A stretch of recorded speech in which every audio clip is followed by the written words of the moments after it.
Welcome to The People's Voice, a journey into the heart of the common people, where every story matters.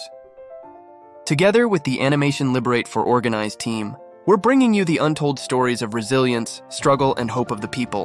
Don't forget to subscribe to our YouTube channel and support the people in need.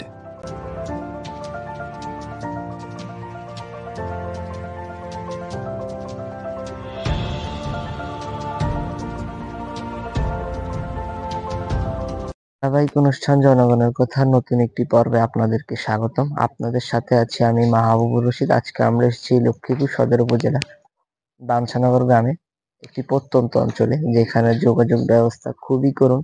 আমরা এখন কথা বলছি আমাদের সনাতন সম্প্রদায়ের একজন বোনের সাথে, অসহায় বোন। ওনার জীবন থেকে, ওনার মুখে ওনার জীবন থেকে নেওয়া কিছু কথা শুনবো। কেমন আছেন? ভালো। কি নাম আপনার? কমলি রানী। আপনারা কি এই জায়গায় থাকেন? হ্যাঁ। তো আপনার মানে পরিবারের সদস্য কয়জন? পরিবারে আমরা 3 জন, স্বামী স্ত্রী আর মেয়ে। আচ্ছা, তো আপনার স্বামী কি করে? অসুস্থ। অসুস্থ মানে কোনো কাজ করতে পারেন? কিছু অসুস্থ থাকে, কিছু একদিন করলে 7 দিন করতে পারে না। মানে নিয়মিত কাজ করতে পারে না? না। আচ্ছা, তো এই যে আপনার এই জীবন, তো মনে হয় অনেক আপনার স্বাভাবিকভাবে অনেকগুলো অসুবিধা আছে। হ্যাঁ। তো মূল প্রধান কিছু অসুবিধার কথা আমাদেরকে যদি একটু বলেন। বাচ্চার পড়ালেখা, তারপরে বাসা, একটা ঘর না, তারপরে আপনার যে বাথরুম নাই, টয়লেটের ব্যবস্থা আছে? না, নাই। আচ্ছা, তো আপনি কি মনে করেন আপনাকে কি কি সুবিধা দেওয়া হলে আপনার জীবন আরো উন্নত হবে?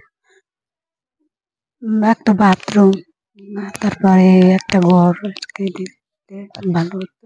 আচ্ছা, তো আপনাকে আমি আশা করি আপনার কথা মানুষ শুনবে এবং আপনাকে সাহায্য করার চেষ্টা করবে। আপনাকে অসংখ্য ধন্যবাদ আমাকে এতক্ষণ সময় দেওয়ার জন্য। তো সুপ্রিয় দর্শক, আমরা শুনেছি বোনের মুখ থেকে বোনের জীবনের কথা। বোন খুবই অসহায়, ওনার স্বামী অসুস্থ, তাই একদিন কাজ করে আবার কয়েকদিন কাজ করতে পারে না, ঘরে বসে থাকে। তো ওনার বাসস্থানের সমস্যা, বাথরুমের সমস্যা, বিশুদ্ধ পানির সমস্যা। এই ছিল আজকের এই পর্বে।